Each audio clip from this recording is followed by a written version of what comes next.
From the Subaru of Gwinnett Studio, welcome to Celebrating Powerhouse Women. Celebrating Powerhouse Women is proudly presented by CAB Incorporated and Capital City Home Loans. And hello again, everybody, and welcome back to another exciting episode of Celebrating Powerhouse Women, the series that salutes and recognizes women making an impact in our community. Today is my great pleasure to introduce our guest, Veronica Maldonado-Torres. I'm going to try and say it in Spanish so that my mother sounds, she's a little bit proud, being that we both come from Latin heritage. So let me try that again. Veronica Maldonado-Torres. You did it. You did it. Gracias. Okay. Welcome to the show, Veronica. Thank you so much for having me, Amanda. I'm excited to be here. And I love the title of this show, Celebrating Powerhouse Women. I'm very humbled to be considered one, but excited to get the conversation going today. Thank you very much. And also, you and I were chatting before the show. And before we dive into that, because I have squirrel brain sometimes, I'll set our listeners up for a little bit of background about you. You are the president and CEO of the Georgia Hispanic Chamber of Commerce, which is probably what you're most widely known for. But among that, you wear a variety of different hats, including but not limited to a variety of boards of service. Also, you're the CEO and founder of your own consulting firm, and we'll get into that a little bit later. I do want to mention really quickly, because it stood out to me, that you received the Corporate Diversity Champion Award here just last year in 2021. And we'll get into those accolades as the show kind of progresses. But I did just want to share with our listeners who you were before we kind of dive in. I'm going to take a little bit of an unconventional turn to the show, Veronica, just because right before we went on the air, you were telling me about some courageous women in your family. And to, again, inform our listeners, I mentioned Latin heritage. You are of Colombian descent. Correct. So we had a great conversation about our common Latina heritage. And I'd like for you to share a little bit about the passion and enthusiasm for what you do, not only for the Hispanic community, but for our community as a whole, and kind of share how that integrates with the women who are also powerhouses that came before you in your family that kind of gave you that inspiration. Well, you know, and I really think about where I am today, Amanda. I think that the only way that I've been able to get, you know, to a role as CEO of the Georgia Hispanic Chamber or CEO of my own company or the accolades that you see is that I had some really amazing women show me the path of possibility and opportunity when you believe in your dreams and when you work hard for them. So yeah, I was mentioning to you a little earlier that pretty much all the women in my life are superstars. And I know we feel that about the women in our personal lives. And when I see some of the steps that they've taken to realize their dreams, you know, my grandmother on my father's side, I'll start very quickly. You know, she started the first meeting incentives and tourism company in Cartagena, Colombia, you know, back in the early 80s, and had over 200 employees and offices all across Colombia, because she was known as the woman that had all the contacts. So people would call her, and little by little, she started this company that flourished and thrived and, you know, gave so many opportunities to our family in Colombia.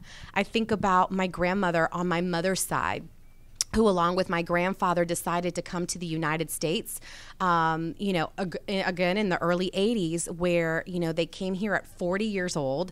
You know, I'm 40 now, so I'm thinking to start life all over again, bring her young children. She had young children and my mom. My mom is the oldest. And to start a new life, you know, they bought a franchise, and then that franchise has grown now to its, you know, 37th year in business, you know, its third iteration, surviving a recession, you know, growing and innovating into what it is today, which is a digital communications company called IPCOM, doing a lot of work with Fortune 500s, which was my grandfather's greatest dream. And he actually passed away last year, a little bit before I got my new role. So I've been 9 months as the CEO of the Georgia Hispanic Chamber. And I remember when I got to the top of the building, I'm on the 22nd floor in downtown Atlanta. It's literally the top, you know, and I look outside of my window, which is, you know, my office is all windows. I'm like, wow. wow to think that my grandparents came here to start a new life, that all they ever wanted to do was work with, corporations and small businesses and, inspire this life of entrepreneurship and legacy for our family, and to kind of be in this moment that I'm now doing it for Hispanic businesses across the state. I just felt like, wow, what an aha moment. You really are your ancestors' greatest dreams. And so that leads me to my mom, who now leads that I'm sure company. He was with you in spirit. Oh, he is. And I've been feeling he was looking out that window with you as well. Absolutely. With great pride. Absolutely. I felt it. I did feel it. And I feel him with me in the times that I need him the most. Again, kind of holding on to that courage that the women in my life have had to start over again, to start businesses, to grow and to lead and trail, paths that there weren't many women to trailblaze for them. My mother now, who has dedicated a life of service and of helping and developing others through business, and being a huge motivation for me to, support businesses and to help businesses grow and to help leaders and women realize their greatest potential and dreams. So those examples for me were like plenty of fuel from their examples for me to do what I do every day, which is really step out courageously and believe that I can be anything that I want to be. And I definitely believe that. There's a saying that I say, it's like you have to crazy believe before anybody else will. And crazy belief. You do. You have to have crazy belief in what you're doing before anybody else will. And at the end of the day, it's not necessarily what other people believe, but it's what you desire and manifest for your own life. And that has to start with the power of belief. Absolutely. So, that's just a little bit about the courageous women in my life. You hit the nail on the head when you said manifestation. And as far as positive self-talk and affirmations and things like that, several women whom I've had the great pleasure of interviewing before you have mentioned how they have to kind of dig down deep and pull that energy from, a place of power in order to give that to their audience, to their family, etc.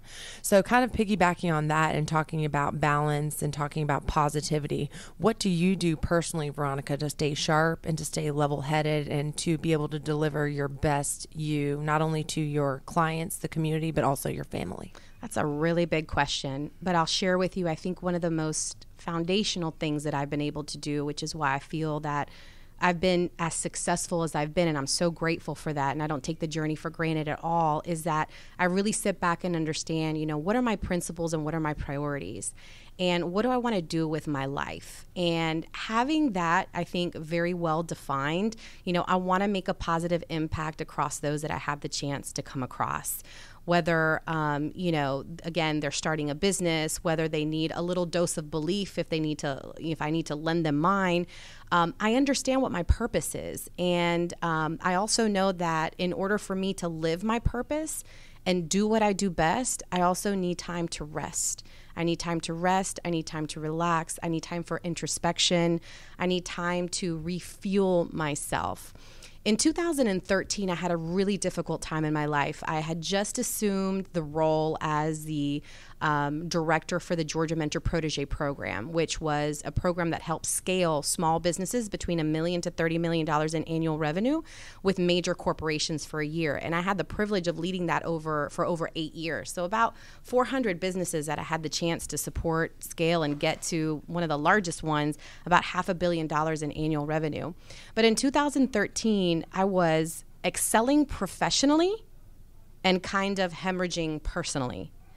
And I had kind of an awakening, a jolt moment is what I call it. One of those situations that I think we've all experienced, definitely through, maybe the last 2 years. But is kind of the awakening of what matters, right? I can't be excelling professionally and not doing well personally. My parents had gone through some issues. There was a lot of family stuff going on. And I just took a moment to sit back and ask myself who I was as a woman without the title of director, mother, wife, sister. And I was like, who is Veronica, right? Because I had a young child at that time. I think maybe he was 4-ish or something. And I just felt like I had all these titles defining me, and I needed to redefine myself and refine what mattered to me. So I took kind of the jolt moments that I was experiencing, and for some people it could be, divorce. Some people, it could be, a pressure situation at home, a pandemic, losing a job, whatever it is, the jolt moment. And I took that and I was like, how is this jolt moment or the many jolts that I was having that year, how is that going to help me jumpstart, where the vision that I have for myself? And so that's the J in the jolt. And the O is, I need to be obedient to that whisper that's coming to me about changing maybe my ways, my habits, what matters to me. Is it work or is it family? Or how can I do both and be at peace with myself, right? Because I tried the stay-home mom thing, and I have so much respect for stay-home moms. But I could not do it. And I knew that I had both a traditional mindset and a career and ambitious woman mindset, and I needed to find my place in between that and be at peace with what success would mean for Veronica. So, that was the O of the obedience. The L was to take a leap of faith, right? And trust the process of my jolt moment helping me, have the awakening and the awareness that I needed to change some things, but then also having the vision and the desire to make something change and have a goal, a vision to go after, which kind of led to Driven. So you go through your jolt moments, and then what do those jolt moments produce? An opportunity for introspection to think, where am I going to be, define where am I going to be in the next 3 to 5 years? And so that's where my journey started. And as soon as I could define what my principles, what my priorities were, what mattered, not what anybody else said about who I should be, what I should do, it was more of like me owning my own life. And I say this often is, you have the power to own your own future, right? Like, honestly, no matter what is going on, you absolutely hold the cards. So when I came up with this concept of driven, I was like, I want to be driven to thrive. I need to be not a passenger in my life. I need to be the driver of my destiny. And so that's where, after I kind of had the time to sit back and really experience and think to myself, what were the things that I love to do? What were the things that I'm passionate about? And make sure that I do those in my everyday life. Then I could start the vision of what's ahead. So the D is define the vision of the next 3 to 5 years of where you see yourself, define what that is for you, reflect and recognize the gaps of where you are to where you want to be, illustrate and chart that course, validate the plan is yours and not somebody else's. It's your own life. You got to own it. And then execute. And then when do you execute? Now, because you have no option but to win at your life. So I have embodied this mindset that the jolt moments come in your life, and they can come for a season. They can come on a daily. We all experience the obstacles. But when you have a vision of where you see yourself, then you can adopt that driven to thrive mindset and persevere throughout whatever is transpiring around you. You can own your future in that, and you can be the driver of your own destiny. So as soon as I believed in the power of my own words, right, then that's really where I saw not only my career soar, but I had such a great sense of satisfaction in who I was. And my personal life became richer. My relationships became deeper. And I started to hear from others, man, every time I come across you, I really feel like you see me. Like there's a level of intentionality. And I've taken that level of intentionality that I took in 2013 and I've applied it to everything in my life. So people will share with you, and my husband is like, I really wish that you could do things halfway. He was like, you just put everything in it. He goes like, how do you do it? 110%. And I said, honestly, I don't have any other way. But when I commit to something, I do it 1,000%.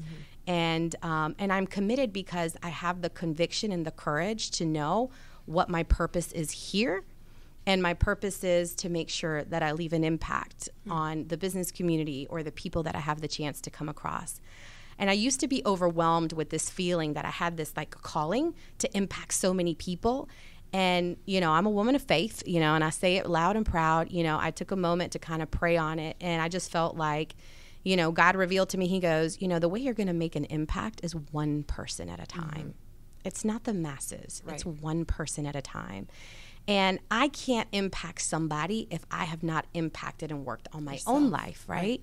So that's really where I, having the example of the women around me, that they've been courageous in believing that they could have their best life. Seeing them struggle and still persevere, I think showed me that life will not always be easy, but anything that's worth it is worth going through. Yes.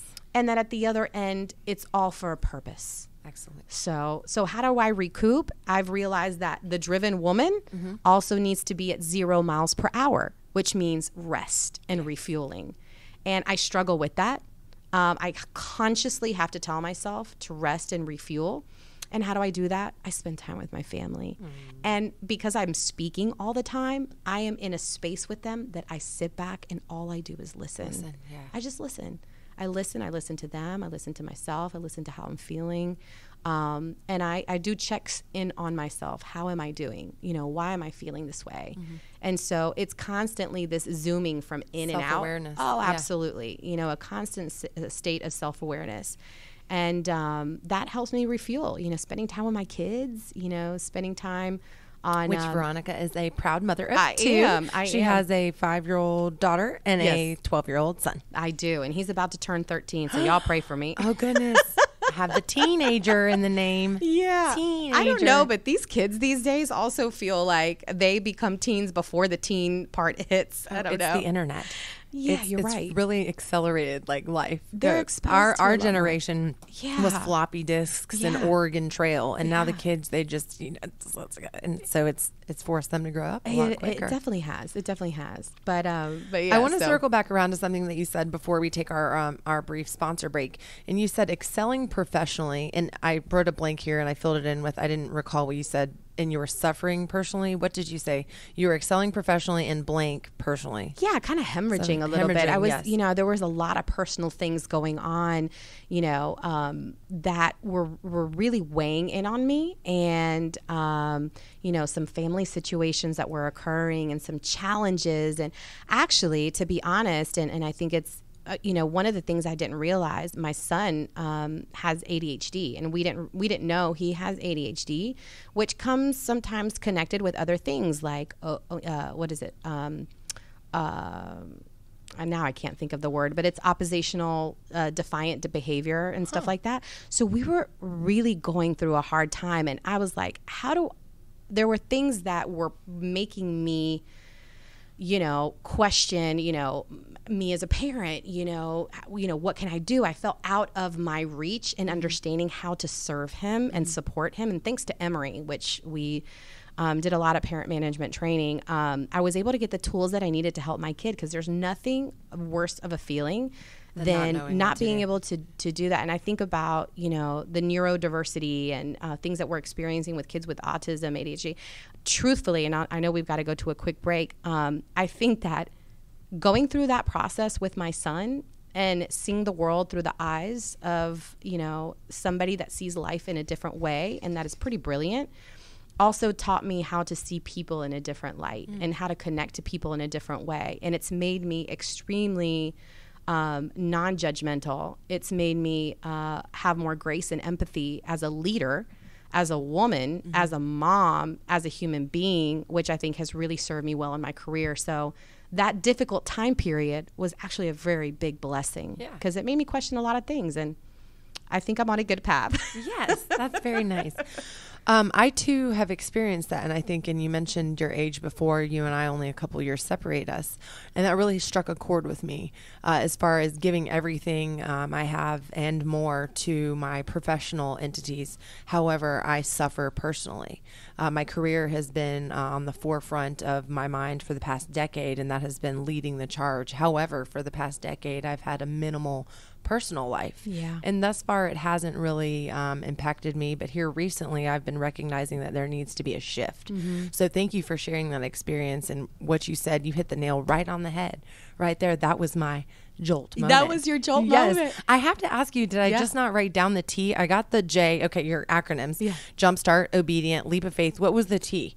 I wrote driven to thrive. To thrive. Gotcha. Yeah, driven to thrive. To thrive. Yeah. And then also just to plug you real quick, for those of you who might not have known what Veronica and I were talking about, she also has a consulting firm, and she's the creator of the Driven to Thrive mindset, model, and way of living, where she empowers professionals and businesses to grow and transform and thrive. And I'm sure there's maybe a website where people could learn more about that. VMTconsulting.com. VMTconsulting.com. I like that. Very cool acronym. Well, as you mentioned, we're going to take a quick break, and when we come back, we'll dive into some other fun things. Love it.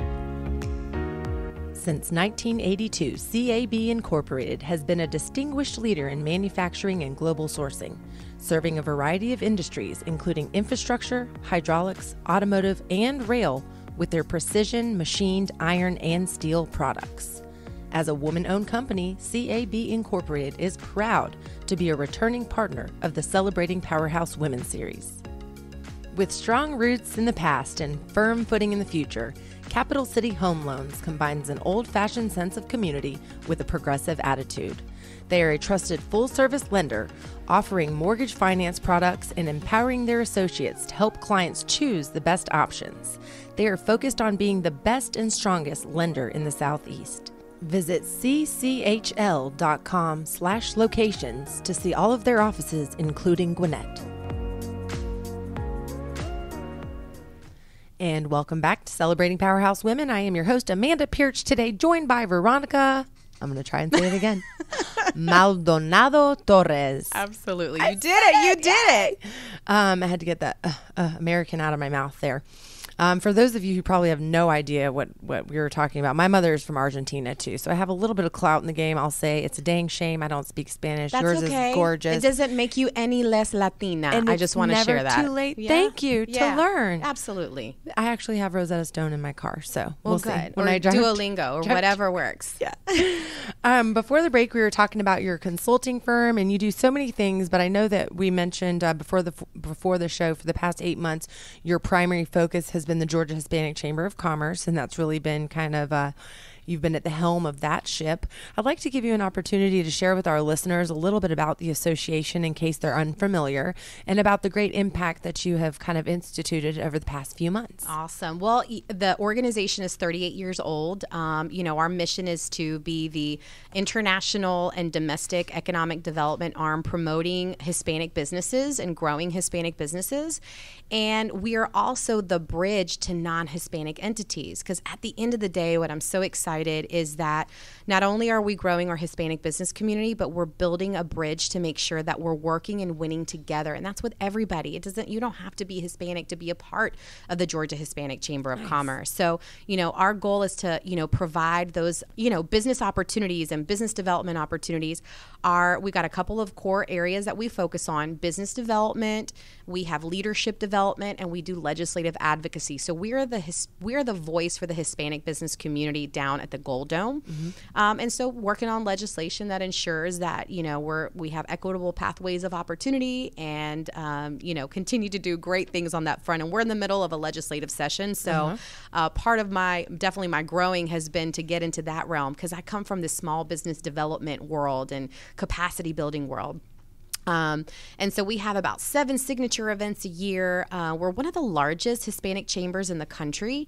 And so there's always a way to connect, to grow your business, to build relationships. And this year we're focusing on the theme called Reimagining the Next. How do we reimagine the next for our business community?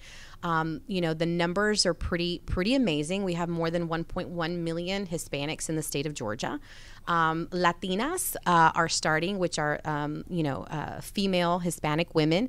Latinas are starting businesses 6 times faster than the average group, any group right now. Nice. I mean, really accelerated. And the question is it by desire or by need? And so we're finding studies that say it's really by need. Why? Because they need flexibility. Maybe nothing too different from what we've seen a lot of women in general, the flexibility to be a mom, to provide, etc. And so we're highly entrepreneurial. We've got a focus on international business as well, international trade, lots of great things happening at the Georgia Hispanic Chamber. At the same time, we have a 501c3 called the Hispanic Business Center. And the Hispanic Business Center is literally fueling the future future for Hispanic businesses. And we've got programs that called Crecer, Creciendo Juntas, which is grow, growing together, Avanzar, which is to advance, and then Escalar, which is scale, which is a new one. So it's all free programs to help businesses in English and Spanish with six-week accelerator programs, money management. And I'm so excited because just this last year we gave $95,000 away. Grants to businesses, and we put them in their hands. So, that's amazing. You know, it's a good combination of connecting to a network, but also having the resources that you need to grow and thrive. Yeah.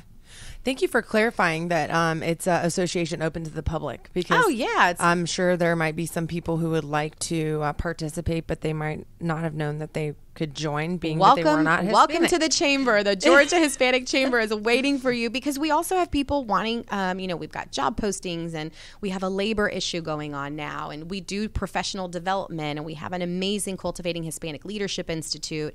So lots of good things happening there. And again, it has been only 9 months. People think I've been there for a year, but it's been 9 months. And we've been, you know, we've got business networking groups in Cobb and Gwinnett, in Savannah, in Columbus. We're expanding. So we've got a pretty awesome footprint. And I just feel really blessed and really grateful, and have a great sense of responsibility for the role that I have today, which I do feel amazingly equipped with just the story of my family. And I think part of that drive that we were talking a little bit about is my immigrant heritage is never far away from my thoughts. It's like, you know, my family came here for a better life, for a better way, and I really want to be a good steward of the sacrifices that they made. And so, you know, I bring that into everything that I do. And I'm grateful to be leading during this time. It's a real honor, a blessing, and a responsibility that I don't take lightly. And my family doesn't take lightly. My children and my husband, you know, when the opportunity came knocking on my door, I actually was not looking to assume the role, and had many folks reaching out to say, hey, you would be great for this. And I was like, I got my consulting company. I have contracts with corporations. I'm like, I have my own, you know, schedule in life, and I can be this and be that. And I'm cool. But, you know, I really felt the call to step up and to your purpose. And yeah, absolutely. To, because I had a very focused plan for my life. And that's where part of the driven mindset is that, you know, it's great to have a plan, but you also have to lean on kind of the whispers and that obedience. And I felt called to step up and lead during this time. And so I'm grateful to my family for encouraging me to take the role and to support me in every aspect. My husband, my kids, they understand what I do and why sometimes it takes me away from, you know, moments family that I want to time, be with them. But they all said, go for it, Mom. So just like you were talking about the sacrifice that our parents made for us, you are now making sacrifices when they are our age, sitting somewhere together. They're going to say, man, I recognize the sacrifice that Mom made for me to be where I'm at today. Absolutely. Out of curiosity, just because I'm unfamiliar with what the process would look like for selection or application, how is that a nominated role? Is that something you applied for? You definitely have to apply. Okay. Yeah, I mean, they did an executive search. They contracted an executive search firm. You had to apply, several interviews, questions, whatnot. They got to do the due diligence in the background. It's an association, correct? It's a business chamber. Business chamber. Okay. Yeah. It's a 501c6 membership organization. So there's definitely different ways to engage with us and sponsor and support and all those good things. But yeah, and I'm sure, what's the website really quickly? ghcc.org. www.ghcc.org.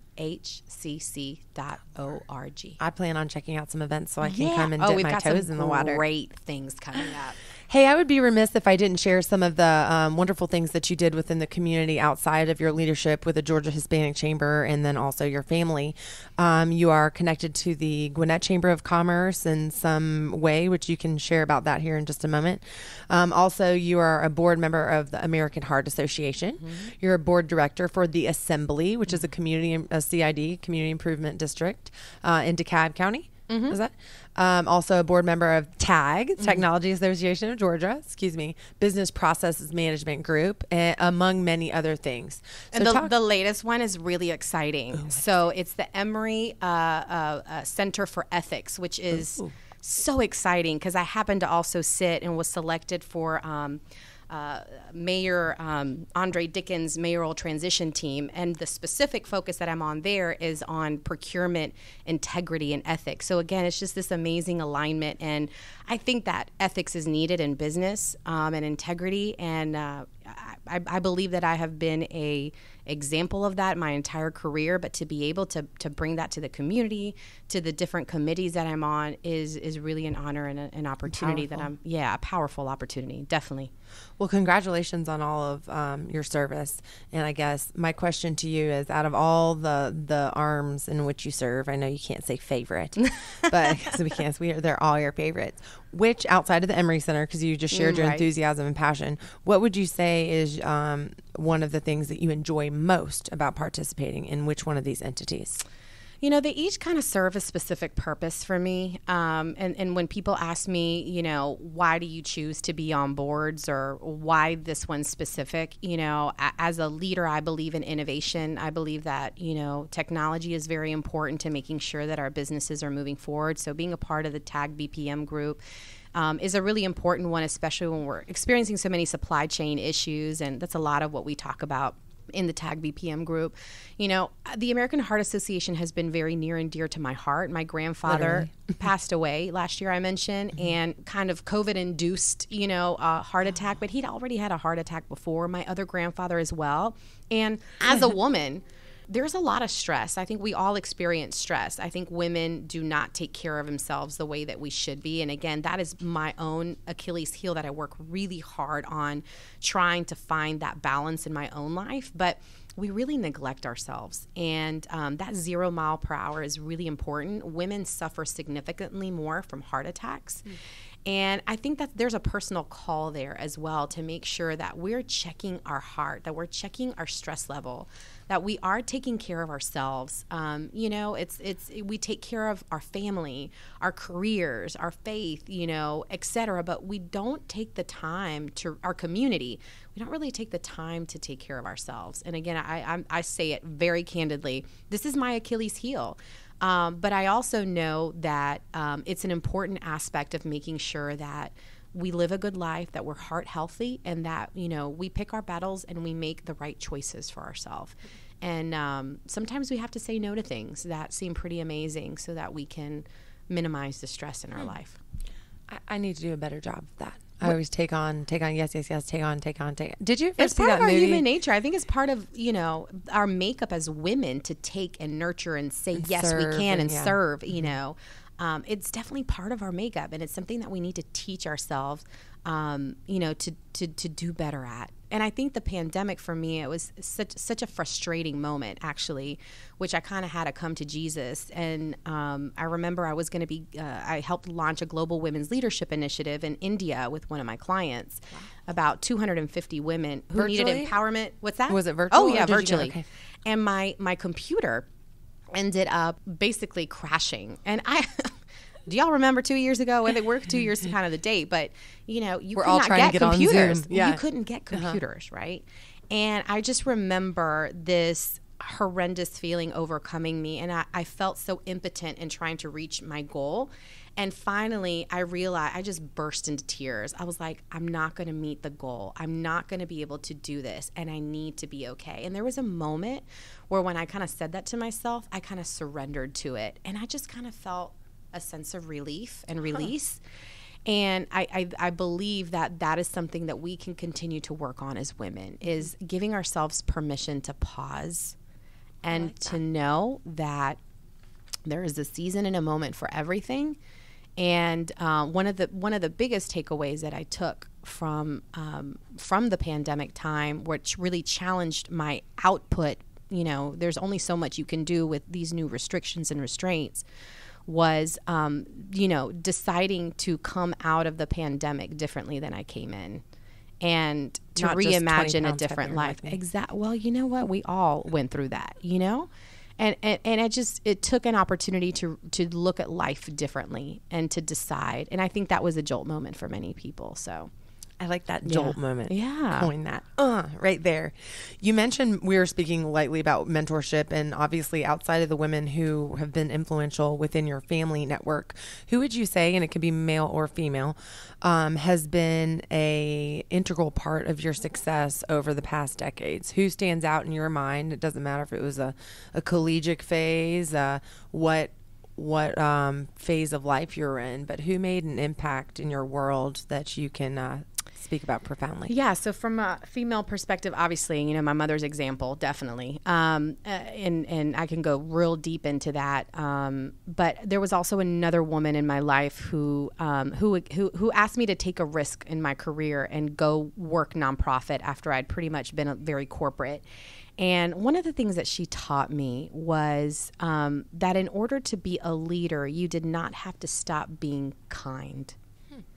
And, you know, pretty much all the roles I've had have pretty much been in a man's world. Men, we love you. I'm nothing bad about. But, you know, in a man's world where you have to, you know, take on certain attributes that, you know, allow for a level of serious, you know, take me serious kind of a situation. And, you know, sometimes those, you know, female attributes can kind of take a back seat because you're proving yourself or et cetera.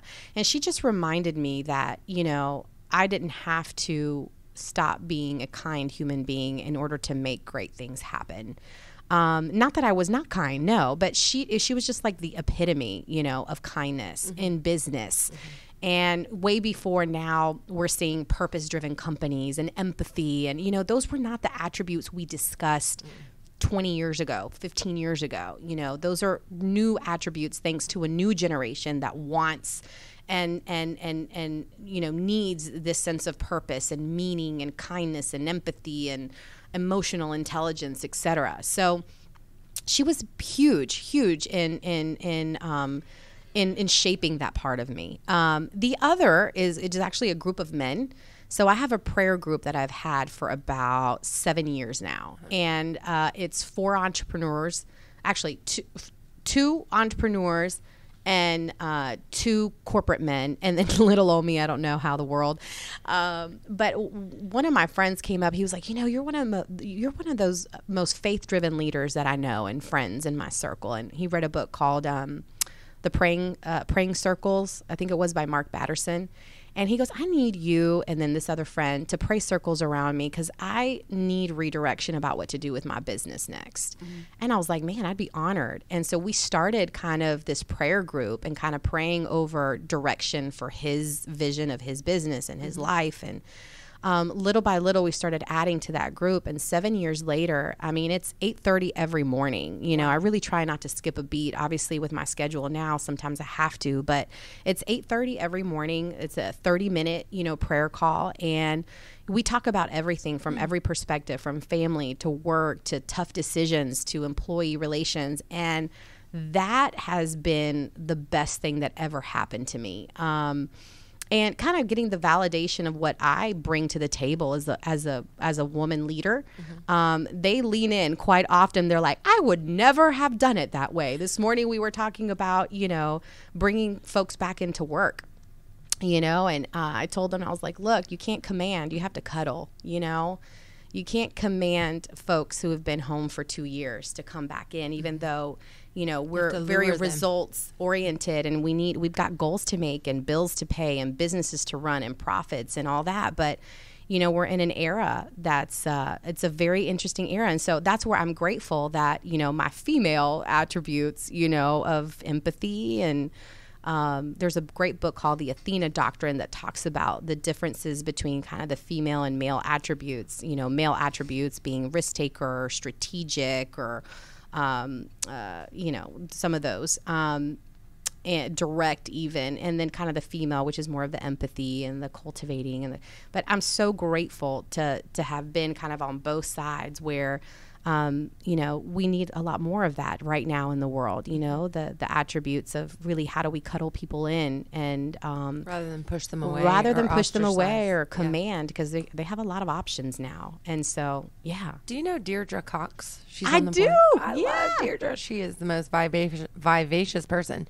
She shared, and she was a guest not too long ago, that if you have kind of along that same vein, if you are a woman seated at a table of leadership and you have a seat there, you belong at that table. Mm-hmm. So talking about your prayer group and a woman in the seat, like, you belong there. Oh, absolutely. Yeah. And the same thing in the corporate world. Yeah. So don't ever question the fact of should you or should you not be there. If you have a seat there, you belong. Oh, yeah. I bring my own seat, actually, many times. Excuse me, I'm bringing a chair. You know, it's like, it's so funny because someone was like, one of the questions I got when I spoke at Coca-Cola many years ago on kind of Women's Month, and you know, they were like, how do you get onto so many boards? And I was like, well, you know, I've been invited. You know, once you get invited to one, they start to see, you know, your capacity. You get invited to others. I said, but there's opportunities that I have literally had to create my own door because I knew that they needed my voice there. Good for you. And so I to all the, you know, celebrating Powerhouse Women is also understanding where you do belong and not being afraid to knock and create your own door. So whether you're knocking or create your own door, you know, there's a lane for you. And if there's not a door, I know some general contractors. We can bust some holes through some walls, and we can create that door, Veronica. I want to take it to a lighter side because I want to share with our listeners. Did we get heavy? Did we get heavy? No, but we're talking about all things. I want to give our audience a chance to learn something about you that they might not know. Okay, sure. I'm going to put you on the spot. Oh, my Lord. Because we were talking before the show. Okay. Share with us your budding career in the music industry. Oh, my goodness. When you were young. So let me tell you, in my high school yearbook, it says most likely to become famous, and I trust it was not being CEO of an organization. It was because I was most likely to succeed because of my singing. Mm-hmm. You know, I was a songbird, and I'm a great softball player too. But I just wanted to, you know, be a recording artist, and I felt like I had, you know, a voice to share, and I wanted to make an impact and use that as my platform to do good. I mean, that was just always my vision as a little girl. And were you in like chorus in school? Oh, absolutely was. Yeah, absolutely was. And so I got a record deal a little bit while in college, an independent record deal. There was a record label that wanted to take me away like around 15, 16, and my mom and dad, my dad was like, no. That's not happening. Yeah, you got to do that. And I'm so grateful, although I was extremely upset during the time because, you know, like, God, really? You're going to be a rock star. Yeah. So, you know, I had an independent record deal, and, you know, it was a great experience. I learned a lot. I learned a lot about what I wasn't willing to compromise as a person, as an artist, what I wanted to sing about, what I wanted to write about.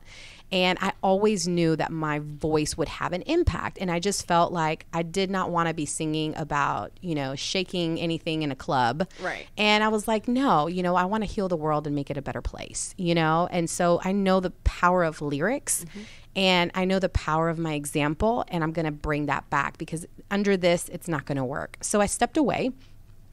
Which was a very difficult thing for me to do, understanding that I may not have the opportunity to come back and do it. Mm-hmm. And then I went to work for EMI Music Marketing after on the business side of things. I worked for Sony BMG. I worked with over 98 radio stations. I had the Southern region, placing product and making sure genres were in the right place. I learned all about the music side. And so, you know, life took me on a kind of a different path. I kind of say it was, I had to dream a new dream about what my life would look like. Mm-hmm. But what has always remained the same is that I've always had a microphone in my mouth. I always have. Including right now. And, the way that, you know, things work in life. So I think 3 years ago when I stepped away from my previous role and I decided to launch my consulting business, which, you know, you working with 400 businesses, telling them every day to be courageous, and then it's your turn to be courageous, and then seeing people around your life to be courageous, and now you have to step out. I had to give myself permission to begin again. Mm-hmm. With all the accolades. It was, no, this is a new venture, and it's super uncomfortable to start something new, even though you may feel you have the knowledge, but it's that kind of, you know, it's that opening of that next level. Well, during that time, I had a friend come to me and she was like, weren't you like a singer back in the day? I was like, yes. And she was like, well, I've written some songs and I would love for you to sing it. And I was like, you know what? Okay. I had not been in the booth for 20 years. But it felt and good I when you called, got back in. I called my friend who was my producer back then. He was a Grammy Award winning producer now. And I was like, look, if I'm going to put my voice on anything, you need to come and help me produce these songs. And so 48 hours, we recorded 3 songs, and you can find them on Spotify now. But one of them is called Fearless Woman, and it's super inspiring. And now, is that one that you sang that someone else wrote the lyrics, yeah. or did you write the lyrics? No, I didn't write Fearless that. Woman. Yeah. Fearless Woman, Veronica Maldonado. It's CLM music. And, it's kind of the anthem for women to say yes to their dreams and say yes to their goals and, just do it. Do it anyway. Do it anyways. You've had a multitude of experiences in life, and all of them leading up to where you are today, making an impact, as you said. It's very clear to me, kind of looking from an outside perspective, that all along that seed was within you to be a leader and to use your voice to amplify entities of others. And it might not have been through music originally, but now it's through service and also through your role with the Georgia Hispanic Chamber. I'll tell you, too, that part of me being able to be a powerhouse woman is that I played in sports. And the resilience and camaraderie of building and working with a team and, powering together and pushing past my own personal, things that I needed to work on really helped build who I am today. That leadership opportunity. I was also a Girl Scout, so I believed, in giving back and doing good and being a good person. So I think all of those things, my immigrant heritage, the leadership opportunities that I've had, allowed me to test and validate that I had the capacity to do it. And now as a woman, a mature woman, I'm really just, I'm stepping out and doing it every day and helping being other unashamed women. And unapologetic and unafraid to do it. Good for you. Yeah. Yes to everything. I am There she is. Oh my goodness. Mike has already downloaded it and subscribed. It gets good.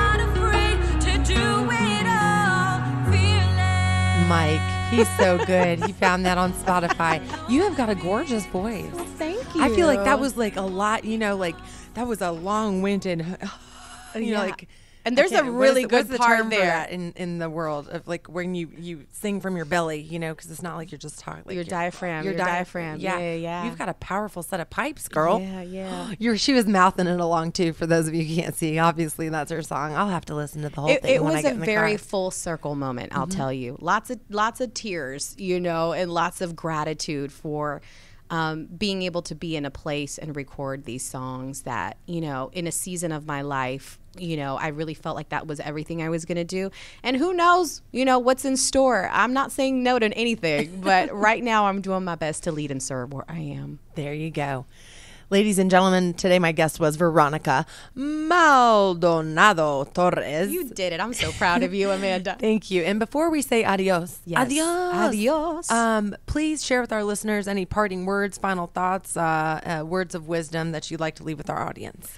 Well, yeah, I just want to encourage, the women or men, listening to. We do have men listeners. Oh, I'm we sure. Do, yeah. And we need he for she's, we need the love, camaraderie, and support of men around us and men in our life, husbands, brothers, mentors. We need to continue to celebrate and elevate women and work together.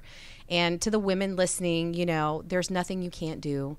I believe in infinite possibilities. You can create your own future. If you're scared, do it anyway and be the driver of your destiny. I believe that you are here to thrive, and you just have to create and chart your own path. So thanks for the opportunity to serve. And if someone wants to get in touch with me, they can reach me on Instagram at VMT Speaks. BMT Speaks. And don't forget to give yourself permission to pause. I wrote that down. I need to do that more often. We'll have to talk about. Not. I took a 1 month sabbatical at one point, giving myself permission to pause. Good for you. And I never thought I could do it. And I was like, you know what? If not now, when? When? So that's where that really comes from. And you get so much clarity from the pause. It's like it rejuvenates you. You come back with a whole new different eye, so you can look at things differently. Rest is fuel, ladies. Don't forget. For all of you listening out there, if you find value in this series, please hit that subscribe button so you don't miss a beat. Celebrating Powerhouse Women is on Fridays at 11:30. You can listen live on businessradiox.com by selecting the Gwinnett Studio and listen live. All of our archived episodes are available online as well, or you can subscribe through your favorite podcasting application. Veronica, where do you listen to your podcasts? I lit Spotify. Yeah. Perfect. Me too. I do iTunes. Or Spreaker, whatever's here. Yeah. iHeartRadio, any one of those. You guys stay connected with us on social media at Gwinnett RadioX. Please connect with me on LinkedIn, Amanda Pearch, Pearch. And until next time, I am your host, and this has been Celebrating Powerhouse Women on Business Radio X.